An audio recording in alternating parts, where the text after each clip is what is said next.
আসসালামু আলাইকুম।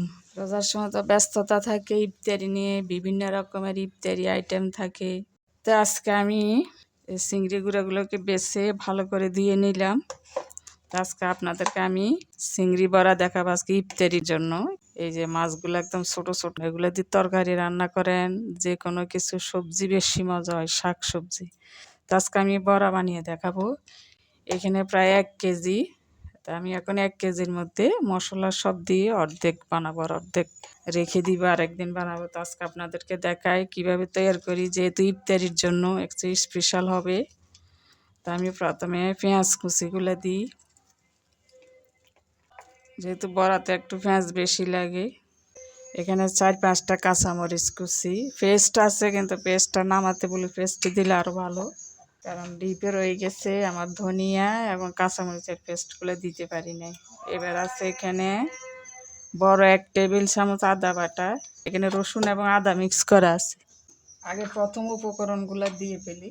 জিরা, গরম মশলা, হলুদ, মরিচ, ধনিয়া, ফোড়ন মশলা। আমার মোট 5টা মশলা আছে এখানে। এখানে হলুদের গুঁড়া পরিমাণ মতো। যারা একটু ঝাল পছন্দ করেন তারা আমি একটু বেশি ঝাল খাই, এই জন্য একটু বেশি পরিমাণ দিলাম। ধনিয়া গুঁড়া, জিরা এবং গোলমরিচ এখানে দেওয়া আছে। আমি একসাথে জিরা এবং গোলমরিচ করে রেখেছি, কারণ গোলমরিচ দিলে খুব টেস্ট বাড়ে খাবারের। হলুদ আর একটু দিই কালারটা সুন্দর আসার জন্য। গরম মশলা, মাছের একটা স্পেশাল মশলা আছে আমার, মশলাটা এটার 1 চামচ দিলাম। লেবু রস দিচ্ছি, কারণ মাছটা এত সুন্দর, কোনো গন্ধ নাই, তবু দিচ্ছি। মাছের একটা স্মেল থাকে, কিন্তু এই মাছগুলো শীতকাল তো, আর একটু গরম পড়লে যখন গন্ধ পড়ে তখন আর আমি কিনি না। এখন এই শীতকালে মাছগুলো এত টেস্ট। এই যে উপরে খোসার এগুলা দিব, এগুলা খুব টেস্ট, সালাদও দিতে পারেন আপনারা। এবার দিচ্ছি একটু সয়া সস, স্পেশাল আমার একটা তেঁতুলের সস, এই তেঁতুলের সসটা দিচ্ছি।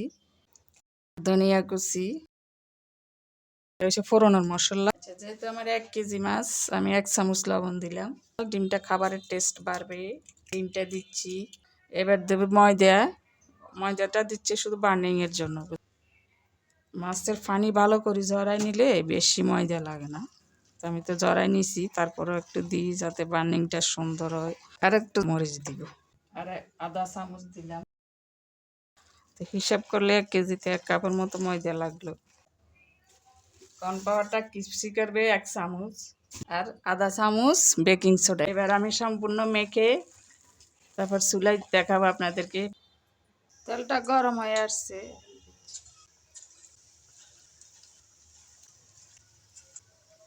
আস্তে আস্তে মিডিয়াম জালে ভাজতে হবে, খুব তাড়াতাড়ি হয়ে যাবে। ছোট চিংড়ি হতে বেশি সময় লাগে না।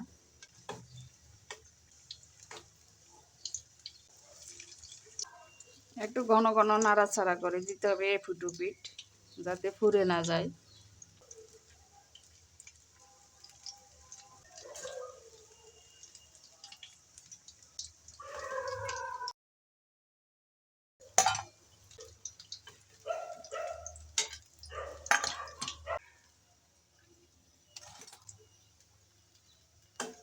আমার 1 বাটি হয়ে গেল, এখন প্রেজেন্টেশন করে দেখাই। আমার হয়ে গেল খুবই টেস্টি চিংড়ি বড়া ইফতারির টেবিলে। এটা একটা খাবেন, আলুর চপ একটা খাবেন, বেগুনি খাবেন, খুবই টেস্ট। ভাত দিয়ে খেতে পারেন, এমনি সস দিয়ে, বিভিন্ন সস, টমেটো সস, যে কোনো সস দিয়ে খেতে পারেন। এত টেস্টি মজা, খেয়ে জানাবেন কেমন লাগলো। ভালো লাগলে লাইক কমেন্ট করবেন, শেয়ার করবেন। তো আজকে এই পর্যন্ত।